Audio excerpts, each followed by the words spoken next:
শিলিগুড়ির উত্তরের মানুষজনের কাছে ফুলবাড়ি ক্যানেল কেবল একটি জলধারা নয়, এটি এক শীতল আতঙ্কের নাম। তিস্তার জল যেখানে বাঁধ ভেঙে নেমে আসে, সেই ফুলবাড়ির এই ক্যানেল যতটা শান্ত ততটাই ভয়ঙ্কর। দশকের পর দশক ধরে এখানে অস্বাভাবিকভাবে মানুষ ডুবে যাওয়ার ঘটনা ঘটে চলেছে। বর্ষায় নয়, বরং শুকনো মরশুমেও জলের গভীরতা সামান্য থাকা সত্ত্বেও অনেক সাঁতার জানা মানুষ হঠাৎ তলিয়ে যায়। স্থানীয় লোকজনের বিশ্বাস, গভীর জলে বাস করে এক অলৌকিক সত্তা, এক কৃষ্ণ ছায়া। তাদের কথা, মাঝরাতে ক্যানেলের জল থেকে কালো রঙের একটা অবয়ব হাত বাড়িয়ে টেনে নেয়। এই কাহিনীর পেছনে কোনো বৈজ্ঞানিক যুক্তি নেই, আছে শুধু ভয় আর কুসংস্কারের গাঢ় অন্ধকার। তবে আজকের প্রজন্ম তো আর পুরনো গল্পে বিশ্বাসী নয়, আর তাই এই যুগেও যখন ভয় আর অ্যাডভেঞ্চার মিশে যায়, তখন জন্ম নেয় নতুন এক চ্যালেঞ্জ।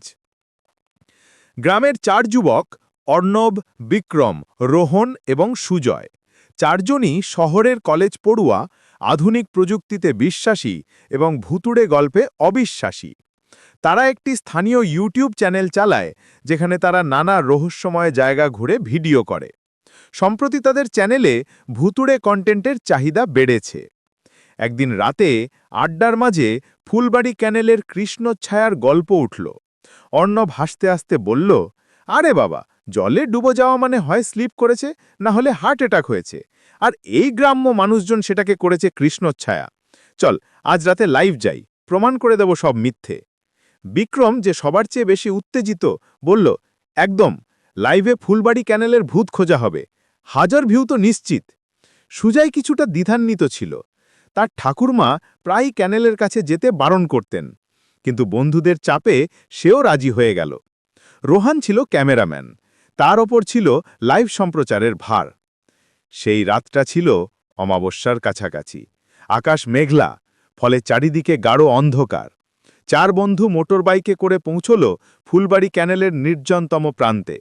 তাদের হাতে শুধু একটা উচ্চ রেজলিউশনের ক্যামেরা, টর্চ আর কিছু হালকা খাবার। ক্যানেলের জল শান্ত, কিন্তু অদ্ভুতভাবে কালো দেখাচ্ছে।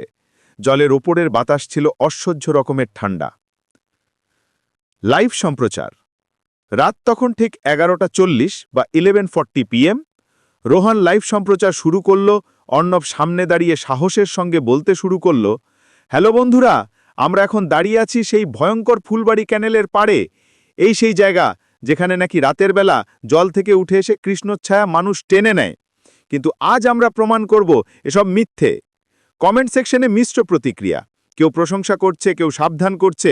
বিক্রম একটা সাহস দেখানোর জন্য ক্যানেলের একেবারে শেষ প্রান্তে গিয়ে দাঁড়ালো। দেখুন, আমি জলে পা ডুবিয়ে আছি, কই কেউ তো টানছে না। তার এই কথা শেষ হতে না হতেই ক্যানেলের শান্ত জলে হঠাৎ একটা বড়সড় ঢেউ উঠল, যেন নিচ থেকে কিছু একটা খুব জোরে ধাক্কা মারল। যদিও ক্যানেলের জল সেখানে খুবই স্থির থাকার কথা। অর্ণব কিছুটা অপ্রস্তুত হলো, হতে পারে বড় কোনো মাছ। রোহন ক্যামেরা দিয়ে ক্যানেলের জলের দিকে ফোকাস করল। লাইভের দর্শকরাও আতঙ্কিত, তারা কমেন্টে লিখছে, তোমরা চলে যাও, পিছনে দেখো। কিন্তু যুবকরা নিজেদের সামনে মনোযোগী।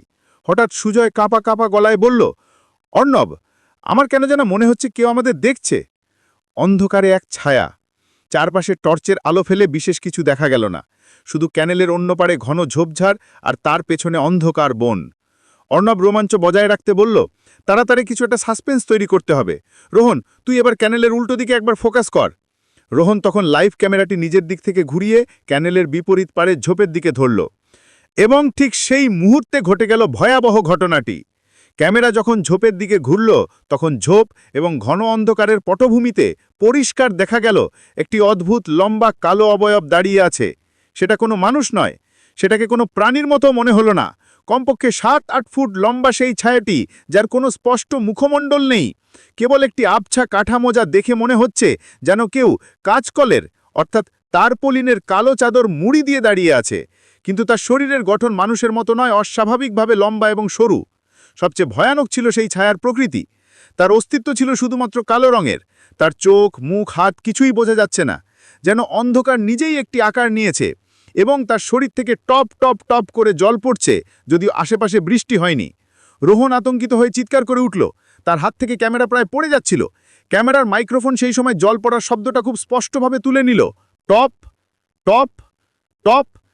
লাইভে দর্শকরা দেখতে পাচ্ছিল, কিন্তু যুবকরা শুরুতে দেখেনি। অর্ণব আর বিক্রম রোহনের দিকে ঘুরে দেখার আগেই সুজয়ের মুখ থেকে একটা চাপা গোঙানির শব্দ বেরোলো। সুজয় ক্যানেলের একেবারে পাড়ে দাঁড়িয়েছিল। অর্ণব আর বিক্রম যখন সুজয়ের দিকে তাকিয়ে দেখল, তখন তারা দেখল সুজয়ের হাতটা ধরে কেউ যেন সজোরে টানছে। সুজয় হাঁটু গেড়ে বসে পড়েছে, তার মুখ ভয়ে বিকৃত। সে প্রাণপণে পাড়ের মাটি আঁকড়ে ধরেছিল, কিন্তু অদৃশ্য কোনো শক্তি তাকে ক্যানেলের দিকে টেনে নিয়ে যাচ্ছে। ছাড়, আমাকে ছাড়! সুজয়ের দুর্বল চিৎকার শোনা গেল। ঠিক সেই মুহূর্তে ক্যামেরার লাইভ ফোকাস আবার সেই লম্বা কালো ছায়াটার উপর পড়ল। ছায়াটা এতক্ষণে ঝোপ থেকে বেরিয়ে এসে ক্যানেলের কিনারের দিকে দ্রুত এগোতে শুরু করেছে। তার প্রতিটি পদক্ষেপের সঙ্গে ক্যানেলের জল আরও অশান্ত হয়ে উঠছে। অন্যবার বিক্রম দ্রুত সুজয়কে টেনে ধরার জন্য এগোতেই সুজয়ের চিৎকার হঠাৎ থেমে গেল। তার হাত ক্যানেলের জলের দিকে সোজা প্রসারিত হয়ে রইল, আর এক নিমিষে সেই গভীর কালো জলে নিচে তলিয়ে গেল। কেবল জলে তৈরি হলো একটি ঘূর্ণি, আর তার হাত থেকে ছিটকে আসে একটা ভেজা জুতো পাড়ে এসে পড়ল। রোহন, বিক্রম আর অন্য পাথর হয়ে দাঁড়িয়ে রইল। ক্যামেরার লাইভ তখনও চলছিল। দর্শকরা দেখল সেই লম্বা কালো ছায়াটা ক্যানেলের জলে নেমে এলো এবং ধীরে ধীরে জলের সঙ্গে মিশে গেল। জলের টপ টপ শব্দ থেমে গেল। চারিদিকে ভয়ঙ্কর নিস্তব্ধতা। সেই রাতের পর অর্ণব আর বিক্রম কোনো মতে প্রাণ নিয়ে ফিরলেও সুজয় আর ফেরেনি। তাদের সেই ভিডিওটি ইউটিউব থেকে মুছে দেওয়া হয়েছিল, কিন্তু যারা দেখেছিল তারা জানে ফুলবাড়ি ক্যানেলের কৃষ্ণচ্ছায়া কেবল গল্প নয়। আর তাই সেই থেকে ফুলবাড়ি ক্যানেলের পাড়ে কেউ আর রাতের বেলা সাহস করে চ্যালেঞ্জ নিতে আসে না, কারণ ক্যানেলের জল এখন 3টি মানুষের নয়, 4 জনের গভীর জল সমাধি বহন করছে।